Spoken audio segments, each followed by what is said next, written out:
Y'all. Hey. Hi. How y'all doing? We're gonna get right into this. Welcome back. Back again. Niecy's back.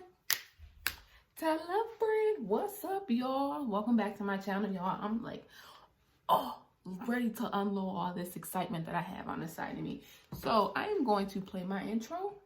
We're going to get into this video. Today's video is going to be me talking about my life after baptism. You guys already saw that video.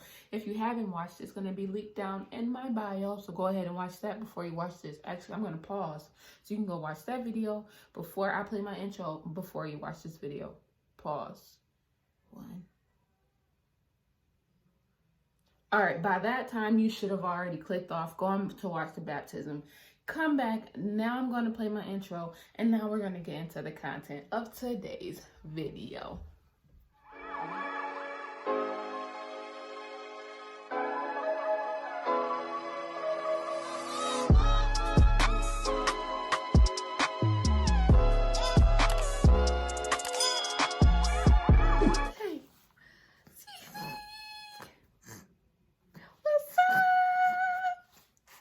What's up?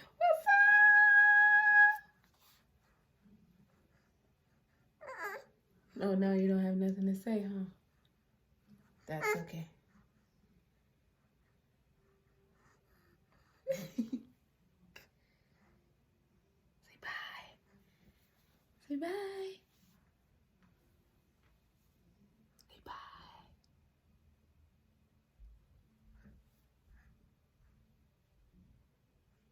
Bye. 1 hour later. All right, y'all. So by now, you guys should have seen my intro. All right, so we're going to jump right into the nitty gritty of this stuff. I'm so excited. Y'all, I'm like excited, but I feel blessed and highly favored. I feel, after my baptism, I was overwhelmed with a whole bunch of emotions. The day of my baptism, I cried literally all day. It wasn't like a sorrow cry though. It was like a joyful, like spiritual cry. Like I was crying all day. Me and my best friend cried together. I went to sleep. I woke up. I was crying. Then I was in the midst of going to 10 days of prayer, and after my baptism, before and after, I was crying there. And like the whole week, I was just on a spiritual high. Like I just felt so connected and in tune with God, and felt motivated to get into my word and to read and, gravitate towards him as much as I could. So that's where I am right now. Right now, I am in the process. So my next steps is to be baptized with the Holy Spirit. So first, not even first, because baptism with water isn't necessarily necessary, but it's showing your commitment and you value your relationship with God and things like that, and basically going public with your relationship. So that's why my video was titled "Going Public about my relationship," because it is me going public with my relationship. So being baptized in the Holy Spirit is where you receive your heavenly language and you're able to glorify God in a language that only you and him understand. So I am praying right now that God, at his appointed time, that he allows me to be baptized with the Holy Spirit. But he also reveals to me there are certain things in my heart that he's still working with me through and on. Not saying that that's not the reason why he's not going to baptize me in the Holy Spirit, because I know he will. It's just right now, he's revealing to me different things that I thought that I was over, that I'm not. Certain triggers that I still have because I haven't healed from certain things. So that's where I am right now. I am in the book of Acts, and Acts in the Bible is in the New Testament, and it talks all about like Peter going around and preaching the gospel, and people getting baptized in the Holy Spirit, and receiving their heavenly language, and going out and also spreading the good news about Jesus Christ and things like that. So that's where I am right now. I'm reading the book of Acts, and I'm just staying spiritually in tune with God as best as I can. I do have work and school and everything, so my schedule is still very busy, but overall, I'm very, very happy, and I'm very thankful, and I'm very glad that I took that step to get baptized and to solidify my personal relationship with God.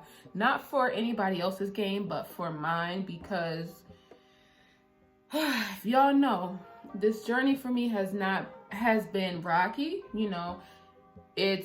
I've gotten to the point where I, thought I was good, then I wasn't, and then I fell short, and then I doubted myself, and then I had so much negative thoughts, and I dipped back into the whirlpool of sin and things like that, and now I came back out. So it's still a huge process, but I'm very, very thankful and happy that all those things have come forth, and God has placed me in an environment and around people that are God-fearing, that are so strong, that feeds me spiritually, and I'm so grateful to have them, because I know that they're pouring into me, and eventually I will be able to pour into them.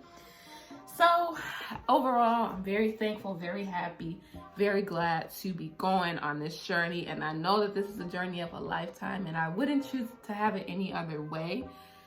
I also hope and plan that I can bring people along this journey with me, because one thing I've been praying about the most with God is saying, like, Lord, I want people to experience this experience that I had, this just feeling of release, and like a burden can be lifted off your shoulders, and you can walk around in this world full of anger, hatred, jealousy, the devil's playground. This is what the world is, that people can actually experience peace and joy and love in the midst of this world that we are in right now, because it says it in his word that he wants to give us heaven on earth.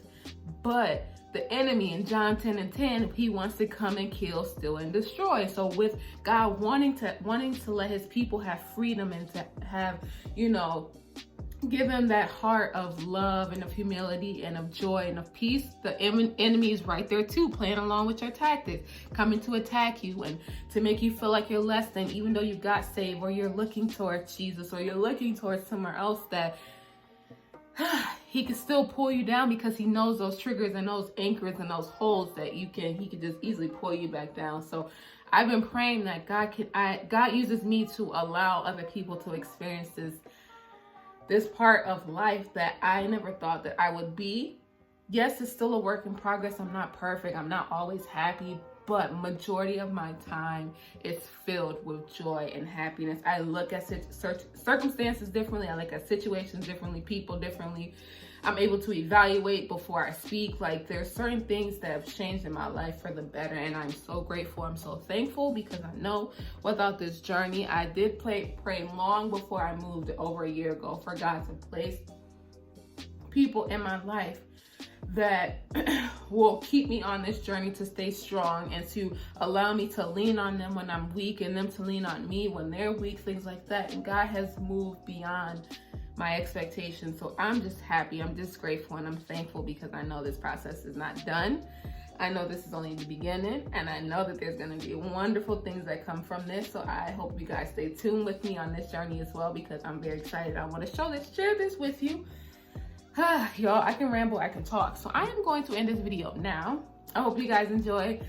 Look forward to my other testimonies, because they are coming out. If you have not watched my toxic relationship series on YouTube, which I'm very thankful and proud of, it's a 5-part series on YouTube that I did almost 4 months ago now, but it's still very popular, still very touching. So go ahead and watch that. If you haven't watched part 1 to my testimony, go ahead and watch that. If you haven't watched the reason why I decided to get baptized, go ahead and watch that. There's so many things that you can watch on my channel. I'm gonna have some challenges coming soon, and I know people always ask me for skincare routines. I'm getting those too. So we got a lot of things rolling out. But before those things roll out, catch up on the old stuff. Run up those views, run up my subscribers, tell a friend, Let's get this thing going together. All right, you guys. I love you guys. Until next time, Nisi out. Peace.